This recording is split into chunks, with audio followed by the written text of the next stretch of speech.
tierna, agria, frágil, valiente. De Pilar Miró se dijeron muchas cosas a lo largo de su vida. Una vida que fue como una noria, que no paró de girar hasta que su corazón no pudo más. De la mano de su hijo Gonzalo, hoy conocemos el lado más personal de la realizadora. Yo tengo la sensación de conocer a una Pilar Miró que no conocía a nadie. Obviamente la versión de madre era algo que desempeñaba únicamente conmigo y probablemente sería una faceta que no conocía a nadie más que yo. Y hoy está aquí, sentada, atenta y dispuesta, además, a acabar con esa imagen de mujer sobria que siempre la ha caracterizado. Pilar Miró, buenas tardes. Buenas tardes, no sé si lo conseguí. Yo creo que nos parecemos en que somos bastante cabezones, testarudos, por así decirlo, bastante honestos y muy respetuosos. Y luego te diría que, quizás sorprendente para mucha gente, creo que tenemos un sentido del humor bastante parecido. Cosa que es verdad que hay mucha gente que no la conocía de esa manera, no conocía esa faceta, pero mi madre tenía un gran sentido del humor. Con Pilar te reías porque eras muy inteligente y cualquier persona inteligente tiene sentido del humor. La inteligencia y el sentido del humor van directamente unidos. Pilar, pues todos sabemos cómo se defiende Pilar de su timidez. Y a veces con agresividad. De su soledad con la agresividad.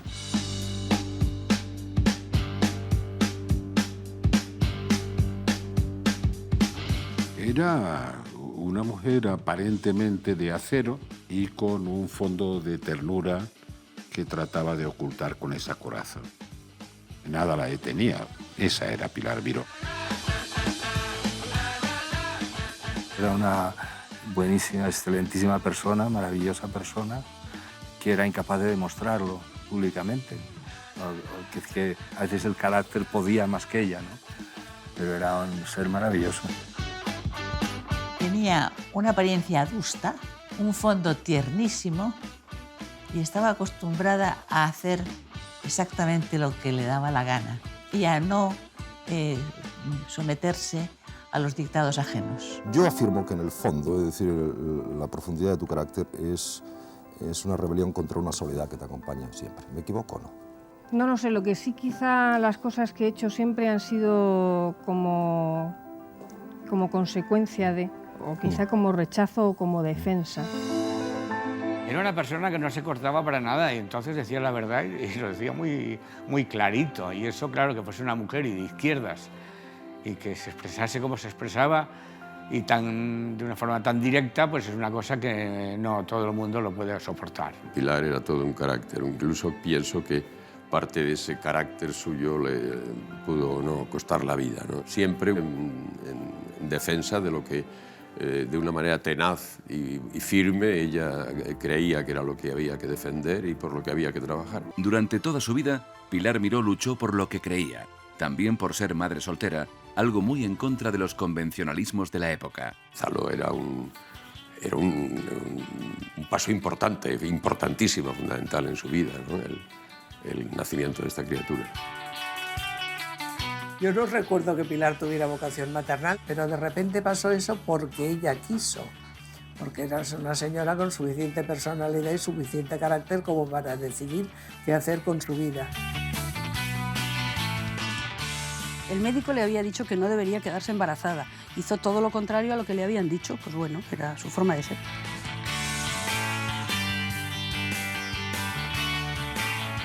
Pilar Miró vivió aupada al afán de ser independiente. Más allá o más acá de que hubiese una relación mejor o peor con el padre de Gonzalo, fue un acto de honestidad consigo misma. Estuvo sola a los 41 años, en una época en la que ser madre soltera no es que no estuviera bien visto, es que básicamente ni siquiera estaba contemplado en la ley. Le tuvo que poner sus dos apellidos, Miró, Romero. Me parece que se llega a un momento, o por lo menos yo llegué a un momento o a una edad en que ya me sobro yo. Es decir, ya creo que tengo que combatir mi propio ego, por un lado, ¿no? Y por otro lado, quizá necesito querer a alguien. Mi madre no era una madre al uso. No se le daba bien la cocina, no hacía conmigo cosas de niños, de hecho hacía conmigo cosas de adultos. Yo recuerdo haber ido a la ópera con 8 años, o haber visto El gato pardo con 12. Gonzalo era la razón de su existencia. Era la razón de vivir de Pilar Miró, y además era un niño precioso, precioso. Yo no recuerdo una infancia de estar con mi madre en los sitios típicos donde había más niños. Yo me crié en un entorno de cámaras de televisión, de platós, de sets de rodaje.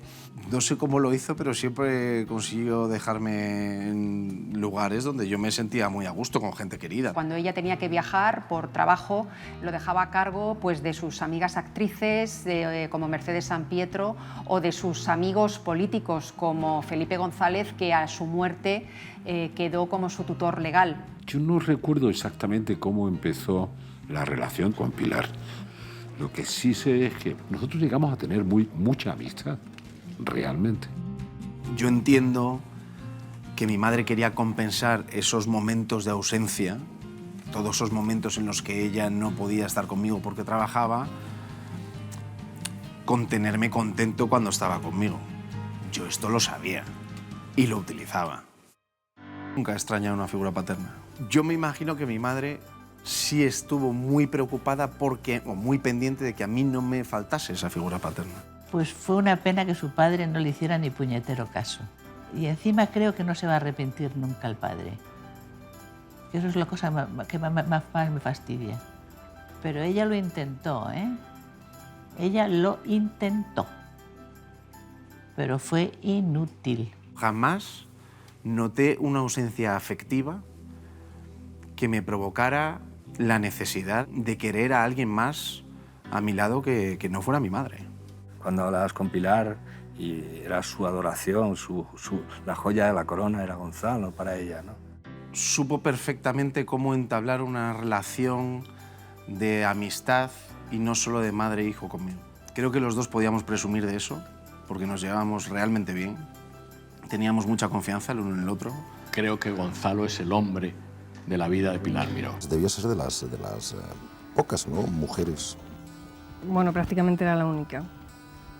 Bueno, estaban las locutoras y había algunas en administración en la casa, pero por lo menos intentando lo que yo pretendía no había nadie. Recuerdo un día que estaba pues arriba en el control y entonces era como la voz de Dios. Decía, Moniquita, gírate más a la derecha, lo estás haciendo fatal. Pero con una voz, y entonces yo, ¡oh!, un disgusto. Me acuerdo que me empecé a llorar como una tonta, porque cuando quería ser dura era muy dura. Tenía un tono de voz que podía destruirte, a pesar de ser amiga suya. Yo estaba haciendo el servicio militar y había editado una canción titulada El cobarde, y a ella le gustaba mucho. Y entonces tenía un programa en televisión española al mediodía, de 2 a 2:30, y se empeñó en que fuese a cantarla. Se empeñó porque yo le dije que era una canción que podía tener problemas con ella. Y le dije a Víctor, ¿por qué no cantas El cobarde? Y entonces me dijo, pues porque vamos a tener un follón, tal. Y yo le dije, bueno, vamos a ver qué es lo que pasa. Efectivamente la canté y a ella la suspendieron 1 mes de empleo y sueldo. Lo que sí notaba era un tufo, ese tufo del machismo fascista que estaba todo impregnado y que atacaban y menospreciaban a ellas por el hecho de ser mujeres. Ella habló años después de que había tenido acoso en aquellos años, que era muy fuerte, y en los controles de realización era una especie de objeto extraño. Que había una cosa que a mí me desanimaba mucho, que era muy simple, y era, bueno, pues que los señores quisieran ligar conmigo permanentemente. Pero yo tampoco me lo tomaba eso de una manera ofensiva. O sea, era algo que me molestaba y era algo que bueno, que me lo hacía todo mucho más complicado y más difícil, porque cuando no pretendes nada parecido, pues es algo con lo que no cuentas y que era muy incómodo, porque además luego pues llevaba consigo una serie de malas interpretaciones, sí, o de gente que luego resulta que pasaba a no hablarte directamente o a hacerte la guerra, evidentemente. Una de las cosas que marcará la vida de la directora desde su niñez será su frágil salud. Pilar luchó mucho con su salud. Es decir, ella empezó a tener problemas de corazón muy joven también y operaciones graves muy joven, ¿no? Y bueno, salía adelante una y otra vez con una fuerza que decías, caramba, ¿no? ¿De dónde la saca, no? Sabía que su vida era muy frágil y se cuidaba muchísimo, muchísimo con la comida sobre todo. Y yo la recuerdo siempre preguntando qué llevaban, lo que le estabas poniendo en el plato, para saber si podía comer o no. Yo recuerdo desde muy pequeño ser consciente de que mi madre tenía problemas de corazón. Y eso yo no te creas que lo llevaba del todo bien. Temía por su fragilidad de salud, por su corazón delicado, y que quería que yo fuera, en caso de que le pasara algo, tutor de Gonzalo, ¿no? Ese día dije, yo estaba gobernando, ¿vale? Y yo, mira, Pilar, vas a crear una confusión rarísima. Y con el carácter que tenía, decía, es decir, que no quieres. Digo, pero bueno, metes en un lío al niño, aquí va. La gente va a pensar que sí es mío, que si no es mío, mételo ya. Digo, en ningún caso te voy a decir que no quiero. Sí sabíamos que estaba mal, pero sobre todo a partir de la primera operación, eso. Entonces ya nos cambió un poco el chip a todos y a ella misma. Yo recuerdo que la primera operación que le hicieron, le pusieron una válvula de cerdo. Yo la llamaba Pilarín Corazón de Cerdito. Qué cosas. Evidentemente, ese periodo de tu vida, de la operación, la frontera, la vida, la muerte, etc., ¿te cambió mucho? Quizá algo, sí. Quizá, por ejemplo, bueno, yo entonces me di cuenta de que no quería morirme. Así como el personaje de Unamuno, ¿no? Recuerdo ya desde muy pequeñito, cuando dormía con ella, en el silencio de la noche, oír el corazón. Porque se oía mucho el latido del corazón de mi madre, mucho. Cuando hicieron la segunda operación de corazón, coincidimos en la visita al hospital, Adolfo Marsillac y yo. En la puerta, cuando íbamos a entrar, dijo, no entréis todavía, quedados. Y estaba en el fondo de la cama y se oían los latidos de esa cosa de unas válvulas que le habían puesto, de no sé qué puñetas tenía. Se oía bop, bop, bop, bop. Ese era Pilar, un corazón herido pero enorme. Pilar Miró sucede a José María Calviño y es la primera mujer que desempeña este cargo. Con lealtad al rey y hacer guardar la Constitución como norma fundamental del Estado. Durante su mandato, Pilar Miró crea una televisión avanzada, moderna e irreverente. Lo que no son pesetas son puñetas. Pero también vive uno de los episodios más amargos de su vida. Pilar Miró adjudicó a cargo de los presupuestos de Radio Televisión Española una serie de trajes para su vestuario profesional y una serie de gastos de representación en función de su cargo. El Partido Popular elevó a los juzgados la denuncia de uso indebido de fondos públicos por esta situación. El proceso siguió adelante, se encausó a Pilar, se le pedían años de cárcel por parte de la Fiscalía. Pues en un momento determinado, cuando esto era solo un problema casi personal, esas facturas aparecieron en un periódico. Pilar tampoco era una mujer ostentosa, para nada, ¿no? Entonces, claro, el utilizar la compra de unas prendas de vestir para asistir a actos oficiales como corrupción, realmente era increíble. Y la machacaron muchísimo. Todos lo decíamos cuando íbamos a los festivales, cómprate una faldita, por favor, que vas hecha unos zorros. Que a Pilar Miró la denunciaran y la lincharan, ¿no? Incluso gente de su propio partido. Por aquel motivo fue indignante, realmente sí. Sufrió muchísimo de una manera injusta. El Consejo de Ministros de mañana viernes va a decidir el relevo de Pilar Miró como directora general de Radio Televisión Española. Para sustituir a Pilar Miró, el Gobierno designará, según fuentes del propio Ejecutivo, al actual presidente de la compañía telefónica, Luis Solana Madariaga. Creo que su paso por Televisión Española fue un paso amargo. Amargo por la manera en que terminó. Una venganza política, creo que fue. Según algunos listos, creo que hubiera sido más oportuno que yo entregara el premio al mejor vestuario.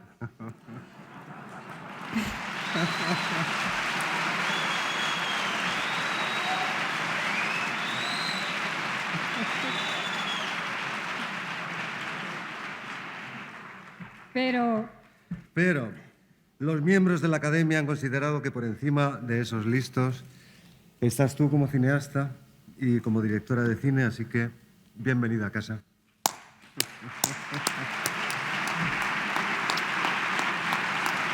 Gracias. Nos toca presentar los nominados a la mejor dirección. Su salud no le dio para soportar aquella carga de trabajo y de presión mediática. Y le pasó factura. El estar esquizofrénico de trabajo es Lo llevas bien. sanísimo. Lo que es horrible es estar esquizofrénico por otro tipo de motivos, pero por el trabajo a mí me parece que es un regalo. Recuerdo una entrevista después de la boda, unas imágenes de ella en las que estaba muy delgadita, muy delgada, muy delgada. Era casi una radiografía, se la veía que la había consumido la energía en la boda. Bueno, hay que entenderlo como lo que es. Un último trabajo donde ella se dejó la vida. El frágil corazón de Pilar Miró se detiene definitivamente un domingo de octubre de 1997. Fallece en su casa y su hijo Gonzalo es testigo de su muerte. Sus intentos por reanimarla son inútiles. Era un domingo normal. Es que no distaba de ningún otro en el que ella no tuviese que trabajar, la verdad. Era media mañana. Recuerdo que nos vimos en un momento antes en el desayuno y tal, pero luego ella se había ido a la habitación y en un momento dado subió a la planta de arriba a chequear el fax, porque era donde a veces le enviaban y tal, y entonces tenía que subir a coger el fax. Y fue algo fulminante. No hubo tiempo para nada. Yo recuerdo que llamé a la policía y recuerdo perfectamente la cara del policía cuando la vio. Que ahí yo fue ya cuando dije, no hay nada que hacer. Shock. Es luego, ¿no?, cuando viene todo. Pero en ese momento es no puede ser, pero ¿cómo? ¿Y cómo? Cuéntamelo otra vez, pero no puede ser, es que no puede ser. Pero todos sabíamos que hace mucho tiempo que se tenía que cambiar las válvulas. Y ella dijo que no se volvía a operar más, que no se volvía a dejar abrir el pecho así.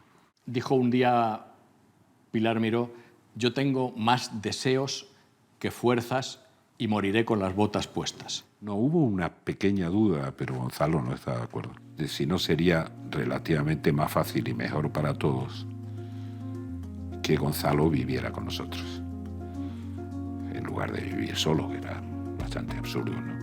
Pero Gonzalo era el primero que no quería. Es que Gonzalo no quería ni tutoría. Yo creo que ahí fue a los 2 años cuando realmente me sentí más perdido y empecé a notar mucho más su ausencia, muchísimo más. Es que se parecía mucho a la madre, y se parece mucho a la madre. Mucho más de lo que nadie imagina. Yo creo que la vida es desesperanzadora y es a veces cruel y es muy dura. Lo que pasa es que creo que hay que vivir y que no está mal que sea así, que eso lo que hace es que te esfuerces por combatir contra ella para tenerla. O sea, todo lo que es difícil yo creo que es más gratificante luego.